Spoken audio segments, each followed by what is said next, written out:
Hey, what's up mga paps? Welcome to my channel and welcome to another Ilonggo Dad sit-down video. Okay, sa video na ito ay magtatagalog ako. Yung video na ito is more of a public service at maraming matutulungang Filipino netizens dito. So yung intro at yung thumbnail, clickbait lang yan.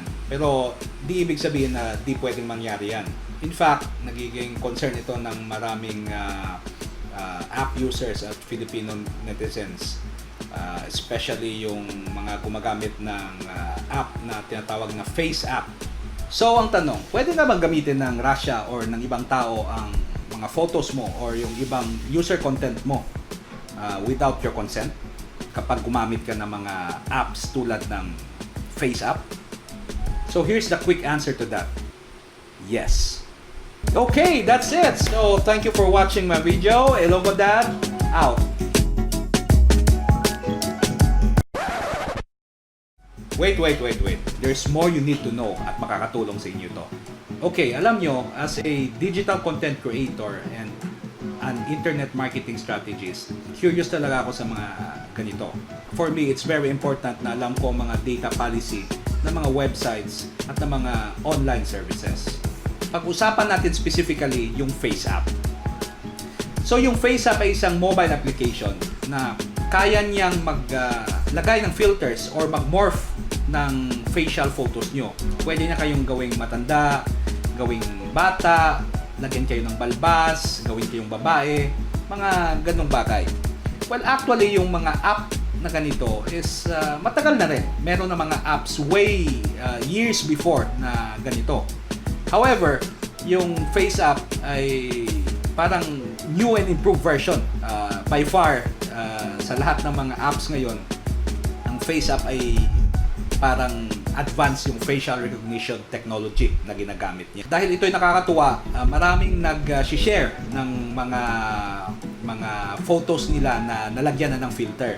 Titingnan mo yung newsfeed mo, marami ka na sigurong friends, no, na nag-share na ng photos nila na may filter, no, na matanda sila. At nakakatuwa ito dahil yung iba parang ginagawa nilang joke, yung iba talagang nakakabilib, no? Parang kamukha nila yung tatay nila, yung nanay nila dahil sa app na to. It's really a display of new and improved facial recognition technology. We are in this day and age na whatever you see sa internet, hindi ka na sigurado if that's the real thing or na-alter na ng high technology. Pero major concern ngayon sa FaceApp, kasi ito ay napabalita na ito ay pagmamayari ng isang Russian-based developer. Which is very true, no? Ang FaceApp ay talagang Russian-based developer talaga yung gumawa niyan. Many reports, no, are saying ang mga pictures na sinisend mo through this app para i-alter mo or ilagyan mo ng filters ay pwedeng gamitin ng developer.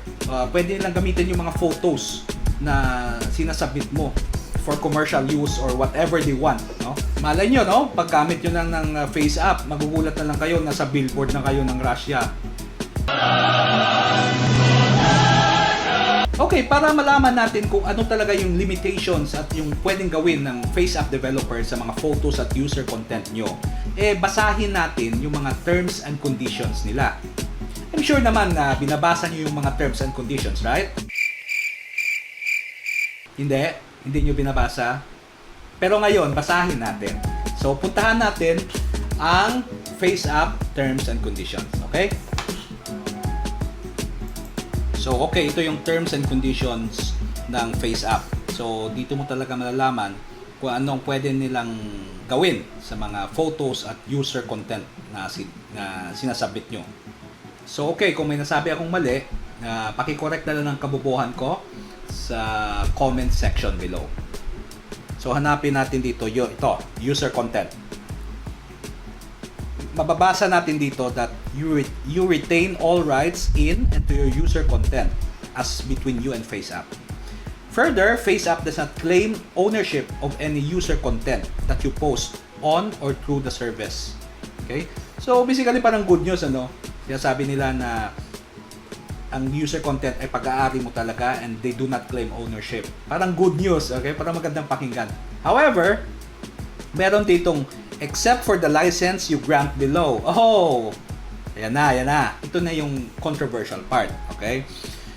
You grant FaceApp a perpetual, irrevocable, non-exclusive, royalty-free, worldwide, fully paid, transferable, sub-licensable license to use, reproduce, modify, adapt, publish, translate, create derivative works from, distribute, publicly perform and display your user content to any name, blah blah blah blah blah blah blah blah blah. Napagod ako sa kakabasa. Sorry. Okay. So basically, sinasabi niya, pwede nilang gamitin photos or videos or whatever you did through that app, no? Pwede nilang gamitin to their own liking. Almost walang limit worldwide, okay? Wala kang royalty.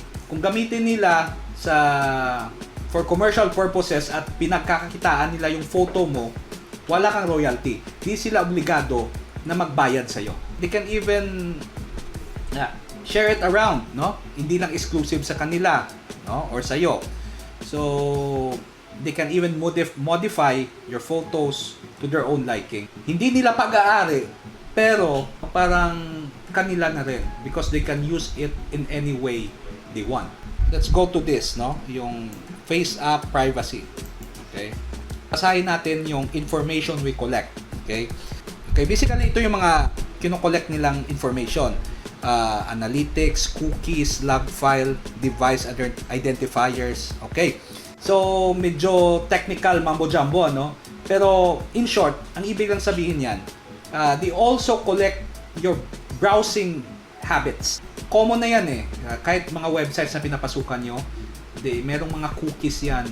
They keep tabs on you, no? Parang malalaman nila kung ano yung mga palagi nyong binibisitahan o palagi nyong ginagawa through the internet in terms of browsing. Sinasabi nila na to provide personalized content and information to you, to improve, test and monitor, develop and test new products, monitor metrics, diagnose fixed technology problems, and update the FaceApp application on your device, mga ganon. Sinasabi lang nila na we need your user content and other data para ma-improve namin yung service sa'yo. However, ano yan, parang double-edged sword yan. Tama nga naman, no? We want their service to improve, but at the same time, they can use our data to their own advantage. That might affect us negatively. Now that you know na ganun yung terms and conditions nila, so dapat ba natin ikabahala talaga ito? Ang sagot ko dyan ay oo at hindi. Yes, obvious na nga eh, nakasulat na nga sa terms and conditions, no, na pwede nilang gawin yan. Pero hindi, kasi matagal na tayong nag-surrender ng privacy natin. Okay? Ginagawa na rin ito ni Facebook, ni Google, ni Instagram. Hindi na ito bago. Okay? Ay, yung terms and conditions nila ay basically makakapareho lang. Pwede nga nating sabihin na terms and condition ng FaceApp ay ginaya lang nila sa mga social networking giants like Facebook. Kung iisipin nga, mas malala pa yung sa Facebook kasi halos buong buhay mo, ina-upload mo na dyan eh. So, Facebook has actually more data gathered from you. Okay, to give proof of this, puntahan natin yung Facebook terms and conditions. Alright?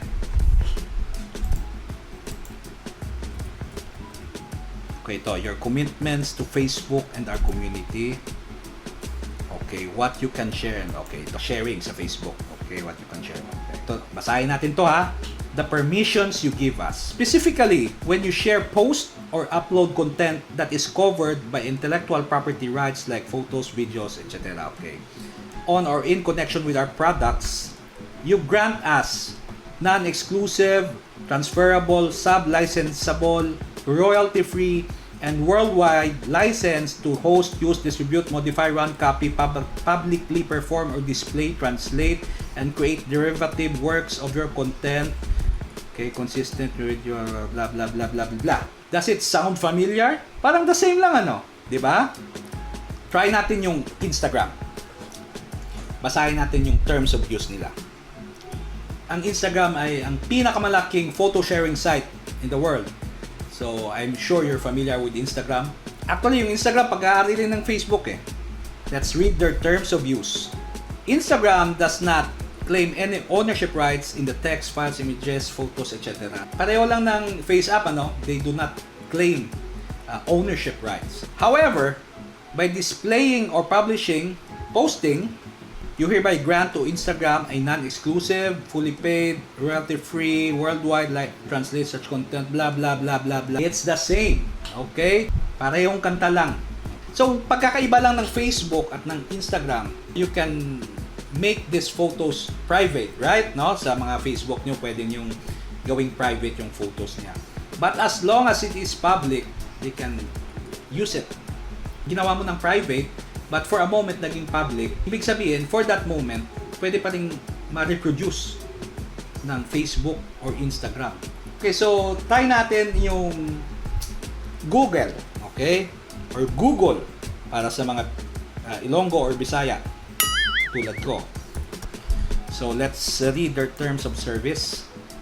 Pwede natin sabihin, ito na yung pinakamalaking web service in the world, okay? At parang basta Google, parang it sounds reliable.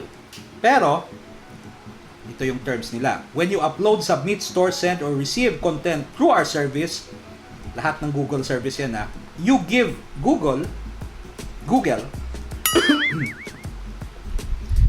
a worldwide license to use, host, store, reproduce, modify, create derivative works, blah blah blah, communicate, publish, the rights you grant is license. Same old tune. Ganun pa rin.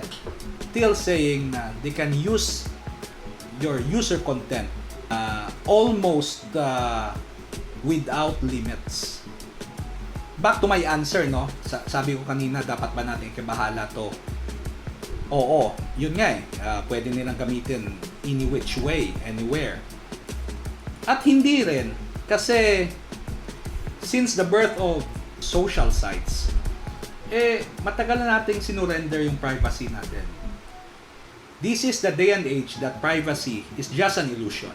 As far as the internet is concerned, wala na tayong privacy. As long as you're online, you're basically surrendering your privacy in terms of what you share online. Pwede natin sabihin na kayo nang bahala. So, to put it simply, magpo-post lang naman tayo ng photos natin, no? Simple photo lang ng face natin at gusto lang natin makita yung mga filters na matanda o bata.